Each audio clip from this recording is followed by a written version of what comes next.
Untuk memeriksa apakah seseorang terkena kecacingan, kita bisa periksa sampel berupa feses.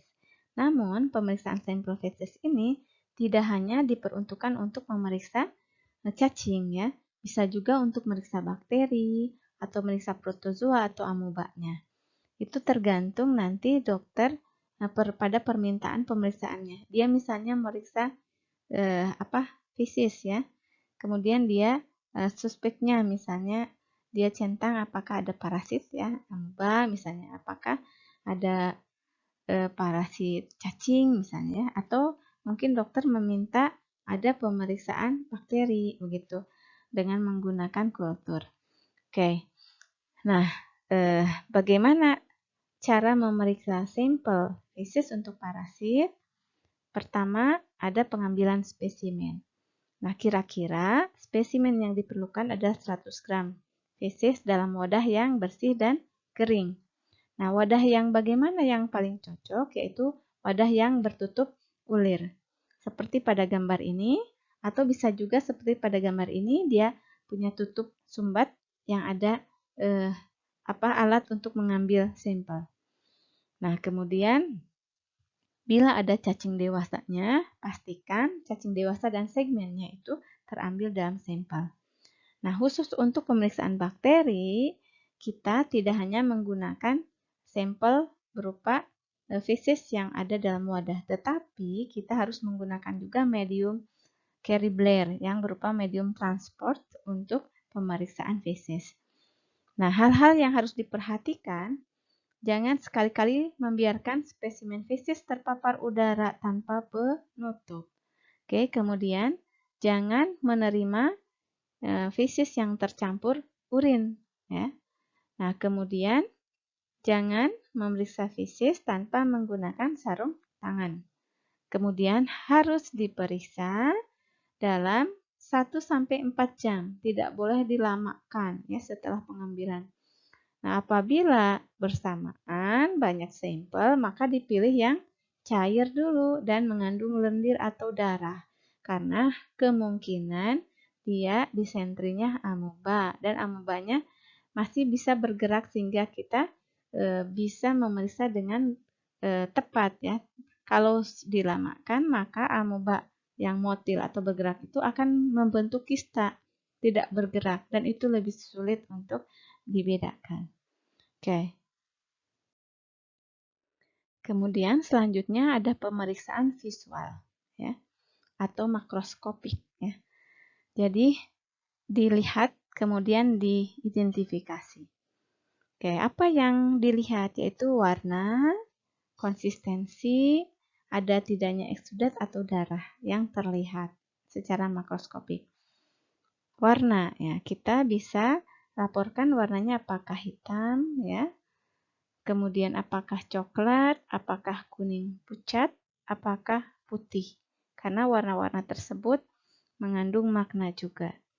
Kemudian bagaimana konsistensinya? Bisa konsistensinya padat ya, seperti ini, berbentuk ya. Kemudian lunak ya, lembek ya seperti ini. Oke, kemudian bisa juga cair atau encer. Seperti ini. Nah, kemudian ada tidaknya darah dan lendir juga diperiksa ya. Kemudian nanti itu dilaporkan juga. Pemeriksaan selanjutnya yaitu kita melakukan pemeriksaan secara mikroskopik menggunakan mikroskop. Pada pemeriksaan mikroskopik ini kita akan mendeteksi tropozoid yang motil atau kista ya untuk protozoa. Kemudian untuk helmin atau cacing kita mendeteksi telurnya. Selain itu kita bisa mendeteksi juga eritrosit, debris sel, dan kelebihan lemak. Nah, yang bagaimana feses yang kita ambil, bila konsistensinya cair atau encer, maka kita akan ambil bagian lendirnya. Kenapa? Karena untuk deteksi tropozoid yang motil ya, masih bergerak. Jadi kita mudah untuk memeriksanya. Kenapa? Karena pada feses yang konsistensinya padat itu jarang mengandung tropozoid motil. Jadi kita ambillah bagian yang encer atau cairnya atau lendirnya. Tetapi kalau pada fesis yang padat, ya kita ambil bagian tengahnya. Nah, kemudian alat dan bahannya itu ada mikroskop, kaca objek ya, penutup kaca objek, kemudian aplikator kayu, bisa gunakan lidi atau bisa gunakan ose juga ya. Kemudian pensil minyak untuk menulis kode atau nama sampel ya. Nah, kemudian kita bisa gunakan reagen berupa larutan-larutan untuk membantu identifikasi protozoa atau helmin ya. Nah, kita bisa gunakan larutan NaCl fisiologis atau natrium klorida 0,85%. Nah, ini untuk tanpa pewarnaan. Biasanya kita lakukan ini untuk pemeriksaan feses. Namun, untuk lebih jelas, misalnya kita bisa gunakan flugol iodin 0,5% untuk mewarnai inti dari protozoa digabung dengan asam asetat. Nah, kemudian larutan metilin blue. Nah, kita bisa gunakan untuk mewarnai inti dari sel-sel mukosa. Nah, kemudian larutan eosin juga kita bisa gunakan, misalnya untuk membantu mendeteksi telur cacing, atau bisa juga untuk memudahkan menemukan amoeba yang bentuknya tropozoid. Adapun metode atau prosedur pembuatan preparat untuk pemeriksaan feses, yang pertama, kita siapkan sebuah kaca objek yang kering dan bersih, kemudian dilabeli dengan nama atau nomor pasien. Kemudian, kita teteskan larutan NaCl fisiologis pada objek gelas, kemudian dengan aplikator atau batang misalnya lidi atau tusuk gigi ya atau ose, kita ambil sedikit kira-kira diameter 2-3 mm feses tersebut. Nah, bila fesesnya konsentrasi padat, maka ambil sediaan di bagian tengah sampel dan dari permukaan sampel untuk mendeteksi telur parasit. Nah, kita lihat, perhatikan gambar yang sebelah kanan ya, kita ambil dari bagian tengah sampel. Namun apabila feses konsistensinya cair atau mengandung lendir, maka ambil sebagian dari lendir di permukaan feses atau dari permukaan cairan untuk mendeteksi ada tidaknya amoeba. Selanjutnya kita akan campurkan feses yang diambil dengan tetesan NaCl yang sudah ada di kaca objek. Nah, alat yang digunakan untuk mengambil sampel feses, bila itu lidi atau kayu atau aplikator, kita akan buang ya pada wadah khusus limbah. Sedangkan kalau kita gunakan ose, maka kita harus panaskan agar steril lagi. Nah, setelah itu taruh cover glass ya di atas tetesan yang sudah dicampurkan tadi. Namun harus dihindari terbentuknya gelembung udara. Jadi tekniknya seperti pada gambar yang paling sebelah kiri ini ya. Jadi kita miringkan dulu posisi cover glass, kemudian pelan-pelan ratakan dengan objek glass. Nah, kemudian setelah jadi preparatnya, kita akan periksa preparat tersebut menggunakan mikroskop. Gunakan lensa objektifnya 10 kali untuk menyisir ya seluruh area lapang pandang. Kemudian kita gunakan 40 kali untuk memperjelas struktur ya atau morfologi yang kita amati.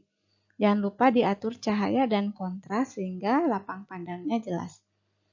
Nah, kemudian caranya bagaimana? Ini seperti pada gambar yang di tengah. Pertama, fokuskan pengamatan pada bagian tepi ya. Bagian tepi ini ada petunjuk untuk mulai. Bagian tepi penutup cover atau cover glass dengan perbesaran 10 kali, kemudian amati seluruh preparat ya dengan cara zigzag. Ya, nanti bila kita mengamati sebelah kiri atas, kemudian kita geser ke kanan, kita belok ke bawah ya. kemudian geser lagi, kemudian belok lagi, geser lagi, seperti pola yang ada di gambar ini, sehingga keseluruhan bagian preparat itu akan kita amati.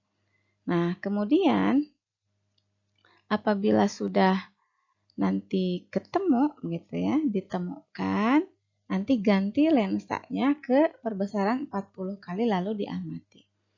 Kemudian ada catatan di sini, untuk pengamatan telur cacing itu bisa hanya memakai larutan NaCl atau bisa pakai pewarna eosin. Untuk pengamatan tropozoid amoeba itu bisa memakai NaCl saja ya, atau bisa juga dengan pewarnaan eosin yang paling bawah.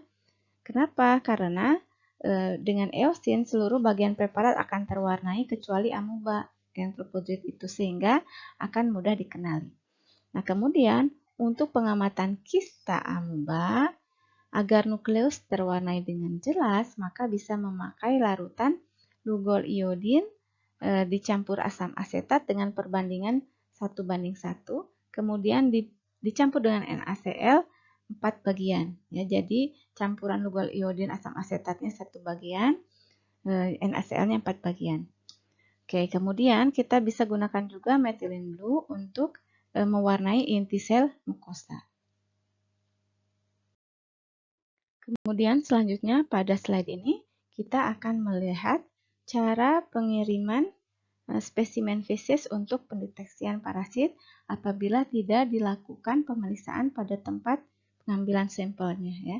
Misalnya tempat pemeriksaannya jauh gitu ya, akan dikirim ke tempat lain. Nah, mungkin spesimen fesesnya akan dikirim ke laboratorium yang spesialistik yang ada fasilitas pendeteksian parasitnya.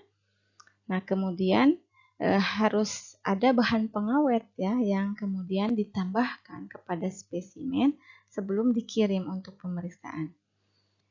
Apa saja reagen atau bahan pengawet yang bisa digunakan? Yaitu pertama ada formaldehid 10% dan larutan fiksatif thiomersal iodin formaldehid atau TIF. Ini untuk spesimen yang basah. Nah, kemudian bisa juga menggunakan larutan lugol iodin 0,5%, kemudian larutan fiksatif polivinil alkohol atau VVA. Nah, ini gambar di bawah ini kita lihat ya. Kita akan masukkan larutan formaldehid ke dalam spesimen. Nah, kemudian kita harus ratakan dengan cara diaduk. Pada pemeriksaan mikroskopik, kita harus berhati-hati dalam melakukan identifikasi, jangan sampai tertukar ya dengan telur cacing misalnya yang kita cari. Nah, ini contoh-contoh bentuk yang menyerupai atau bisa mengecohkan pemeriksaan. Namun apabila kita sudah mengetahui dengan baik ya morfologi yang kita cari, tentunya tidak akan tertukar. Nah, ini contohnya ada granula starch atau pati ya dari tanaman, tampak seperti ini bulat gitu ya, ada granul-granul. Kemudian mungkin juga ada serat daging ya yang sudah dicerna. Akan seperti ini. Membentuk juga mungkin bentuknya ada yang menyerupai begitu ya, agak kotak atau agak membulat begitu. Tapi tentunya ada garis-garis serat yang menjadi ciri khasnya. Kemudian ini contohnya ada sabun ya, apabila termasukkan ke dalam sampel. Nah, itu mungkin saja terjadi misalnya spesimennya orangnya menggunakan sabun gitu ya, dan akan masuk ke dalam sampel yang diserahkan ke laboratorium. Bentuk lainnya, misalnya ini ada gelembung udara. Nah, apabila kita membuat preparatnya, tekniknya tidak benar, maka akan tercipta gelembung-gelembung udara antara objek gelas dan cover gelas. Nah, nanti akan terdapat bentuk-bentuk bulat seperti ini. Ini juga bisa mengecohkan. Atau ada juga tetesan minyak. Nantinya akan membulat seperti ini, tapi ada gradasi warnanya. Nah, kemudian mungkin ada spora ya, dari jamur atau spora dari tumbuhan yang memang bentuknya bulat gitu ya. Tapi tentu tidak ada ciri khas seperti pada morfologi telur cacing ya. Ini akan beraneka ragam bentuknya tergantung spesies tanaman atau jamurnya. Nah, kemudian kalau misalnya ada benda panjang seperti ini, namun tidak ada morfologi khas seperti cacing misalnya, itu juga bukan cacing ya, ternyata itu adalah serat dari tumbuhan. Kemudian untuk ukuran telur cacing, ini ada yang terkecil sampai yang terbesar ya. Ukurannya kisarannya antara ini 30 mikron ya, kurang dari 30 mikron, kemudian sampai 150 mikron ya. Nah, ini ukurannya berbeda-beda tergantung spesies. Rata-rata untuk nematoda usus, ini ada Enterobius ya, kemudian Trichuris trichyura, Ascaris ya, dan Ancylostoma. Ini kisarannya antara 40 sampai 60 mikron. Nah, mikron itu apa? Mikron itu adalah mikrometer ya.